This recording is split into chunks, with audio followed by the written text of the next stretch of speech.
பண்றீங்க, ஒரு cool drinks company வச்சிருக்கீங்க, இல்ல வந்து தண்ணி கேன் போற ஏதோ ஒன்று நீர் சம்பந்தமா, இல்ல பால் ஒட்டு ஊத்துறீங்க, பால் சம்பந்த ப்ராடக்ட் பண்றீங்கன்னா உங்களுக்கு வந்து வீட்டு வாசல் மேற்கு பார்க்க இருக்குன்னா தொழில் விருத்தி அமோகமா இருக்கும், செல்வ உயர்வு அமோகமா இருக்கும். ஏன்னா இந்த அமைப்பு உள்ளவங்க பாத்தீங்கன்னா சனி பகவான் உச்சமாயிருக்கும். புரியுதுங்களா?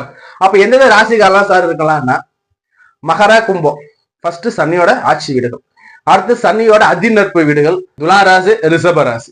அடுத்தபடி அடுத்த நிலையில பாத்தீங்கன்னா புதன் இங்க வருவார். அப்போ மிதுன ராசி, கன்னியா ராசி. அப்போ இந்த ராசிக்காரங்களுக்கு இந்த மேற்கு பார்த்த வாசல்ங்கிறது நல்ல அனுகூலமா இருக்கும். அதே மாதிரி சனியோட நட்சத்திரம்னு சொல்லக்கூடிய இந்த பூச நட்சத்திரம், அனுசு நட்சத்திரம், உத்திரட்டாதி நட்சத்திரம் பிறந்திருக்கீங்களா, உங்களுக்கு இந்த மேற்கு பக்கம் உள்ள வாசல் அனுகூலத்தை கொடுக்குங்க. அதே மாதிரி இந்த மேற்கு பார்த்த வாசல் வந்து பாத்தீங்கன்னா உங்களுக்கு மகாலட்சுமி சொல்றோம் பாத்தீங்களா,